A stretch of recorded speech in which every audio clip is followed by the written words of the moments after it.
we're at the first moments of the convention. We are starting here, enjoying our first beer outside the Hotel Portmeirion. Thank you. We are in the village of Portmeirion, North Wales, for the Prisoner Convention 2014. I mean, really, look at this place. This is ridiculous.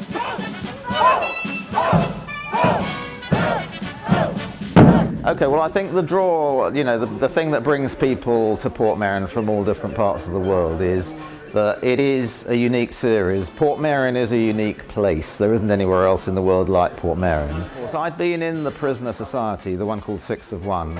Now, that was founded by David Barry in 1977. He started the society. I did start 6 of 1, the Prisoner Appreciation Society. I'd always been captivated by the prisoner. When I first saw it in 1966, I thought this is something really radical, something very, very different. It's stretching the boundaries of television. It's throwing down a challenge to the audience, and it's not just moving wallpaper. It's asking the audience to think and to question.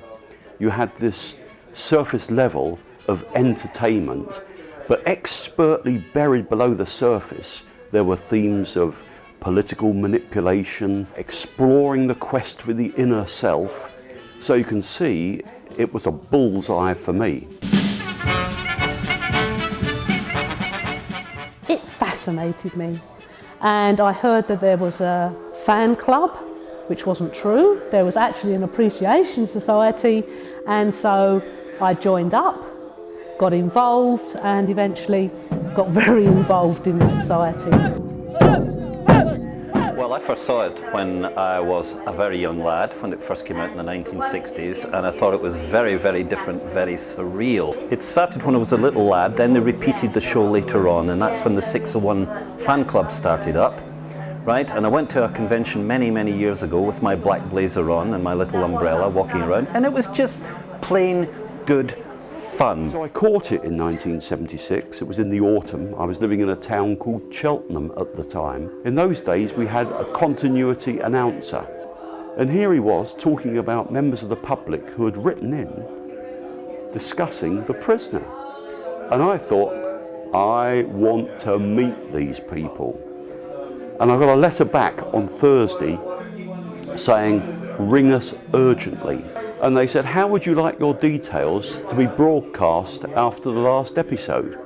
I leapt at it. If people were going to write to me, I wouldn't get the letters till the Tuesday. Letters were stuffed through the door by the postman, and we're talking by the end of the week, 600. All handwritten, all appealing for information, all thinking I already had some sort of fan club set up and running. Well, of course, I didn't. It's like one big happy family when we meet up.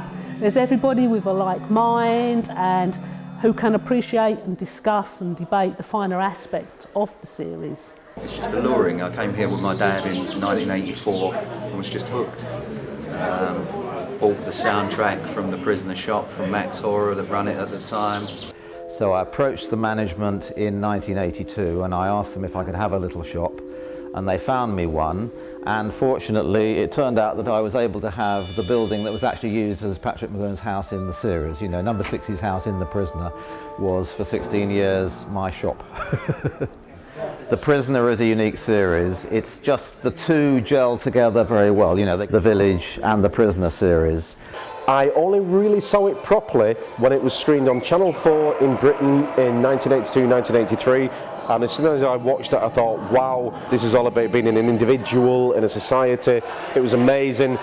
The way that Patrick McGowan, who became the highest paid TV star in Britain in the late 60s, he could have carried on doing what Roger Moore does, which is basically playing the hero, shooting people, having fights, getting off with a lady at the end of every episode, but he decided to do something very, very different.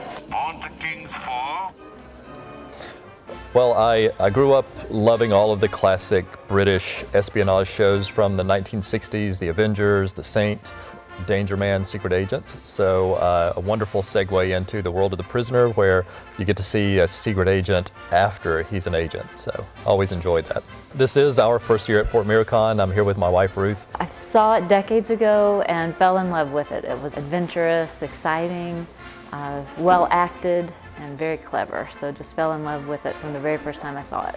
We've been wanting to come for years. As a matter of fact, we were married in 1988, and we have brochures from PortmeiriCon from that year. We wanted to go from the very beginning. We finally made it. It took way too long. It's been such a wonderful weekend. The people here are so welcoming. We've just been thrilled to meet them all, and we can't wait to come back. And I loved it. It was magical. I've been coming to the convention since 1977, and we're lucky to be continuing to have a relationship with PortmeiriCon, who are very kind to us. It's almost symbiotic with the society as much as it is with the prisoner series itself. But of course, many people in '67, they didn't know where this place was, because it's only in the last episode that it says on the screen, filmed in the grounds of the Hotel Portmeirion, Penrhyn Deudraeth, North Wales. Most of the time, people don't know where Portmeirion is. It was a complete mystery. A lot of people thought it had been filmed abroad. But half the power of the prisoner lies, and prisoner fandom lies in the village itself. The fact that this is a real place and not some sort of film set or anything like that. And you could just come here, not know anything about the prisoner, and just get caught up in it. The peace of the place, the beauty of the place, the fact that you feel like you're in a little fantasy town, like cut off from the real world. How surreal it is just to be like almost like on the set, you know, of The Prisoner, just like years, you know, since I've seen the show. There's just a different look about the show, both the production design, the set, you know, the setting in Portmeirion. It's the whole backdrop of it, you know, the whole, if you look around you now, you know, the higgledy-piggledy buildings, the different colours, the, you know, different styles and whatnot. Clough Williams-Ellis, who created Portmeirion, was very much an individualist. He had his own ideas about architecture. Patrick McGowan, who started and was the executive producer of The Prisoner, he had his own ideas, particularly the freedom of the individual. That was one of the Prisoner themes. Patrick McGowan was very keen on this theme of the freedom of the individual, you know. So I think it's a question of the place and the programme, and the two main people involved, Clough Williams-Ellis and Patrick McGowan, they sort of combined to make the whole thing absolutely unique, and that's what brings people here from Australia and New Zealand and America and most of Europe and Japan and all sorts of other places, you know. So basically this sort of draw of the freedom of the individual and the uniqueness of Portmeirion, the fact there's nowhere else like it, that seems to just bring people here. It's a bit like a magnet, if you like. But it's very true here. Every time you come, you find something different, tucked away in another little nook or another little cranny. You can explore and explore and explore and still find something else. Some little bit of Mediterranean unreality on the Welsh coastline. The situation is that I come yearly or annually, and originally came purely for The Prisoner, but fell in love with the actual village itself. Absolutely superb structures. It's like a time standstill when you come. It's absolute, you know, something else to be here, really. It wasn't until I was 50 that I first came to Portmeirion. It was an idea that my wife had for a birthday present. Again, she's basically come along with me as a passenger, but basically has fell in love with the village. This is the first year that my Lotus 7 actually been here. The Lotus 7 kit car was purchased for me on my 50th birthday, with my wife actually being the purchaser of the vehicle for me as a present. So much appreciate that present, obviously, and have had a great deal of fun with the car and the wife as well. So all in all, I think we've all done very well out of the little car coming to Portmeirion. Uniquely, apart from McGowan, the star, the other star of the show is Portmeirion itself, and of course that attracts worldwide attention on its own. It's not just a pile of bricks.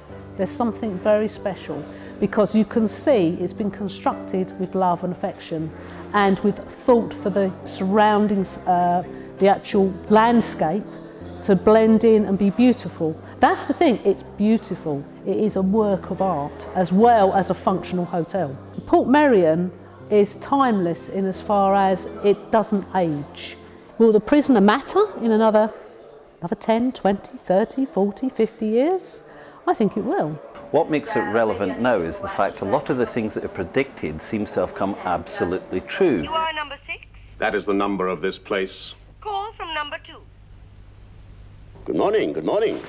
Patrick McGowan often said that for him, he was always discovering new meanings in The Prisoner.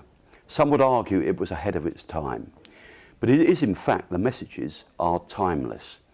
The trappings, obviously, the style, the music, of course, that ages. The message, the theme, the heart of it does not age, because the heart of it is about who are we, why are we here.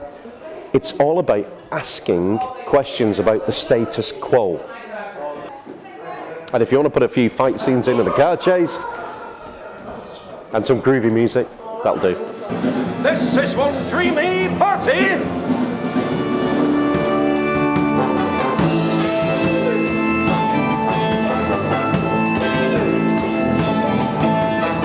Obviously, we have the music festival every year called Festival Number 6. Now that is obviously prisoner themed, you know, because of the name Festival Number 6. But basically that is more about music than the actual programme, although we do a few reenactments over that weekend. But basically that's more of a music festival. I think it's quite ironic that we come here and celebrate the prisoner and the series and Portmeirion, all about a character trying to escape from the village. And actually we come and imprison ourselves here. Actively, we are captives here, you know, doing the prisoner thing. So I find that quite ironic, but it's also quite cool. So we try and get a good guest every year. As I say, this year we're very pleased to have Catherine McGowan. But we want to try and keep this going every year because, as I say, we like to have an international flavour to the society, not just Britain, but from all parts of the world. And we want to keep the spirit of the prisoner alive. Those messages will still apply in 50 years' time as much as they do today, as much as they did back in the 60s. The prisoner's going to run through my veins for the rest of my life. I think for many people, we're what's called lifers. You know, we return to that message, we return to the feel, the emotive pull of the series. It was the first television classic ever. It's still a television classic. It's still, in a way, years ahead of its time. It will resonate on down. Future generations will find it, discover it, and cherish it just as much as any old master or any great work of literature. It's something that will always stand the test of time.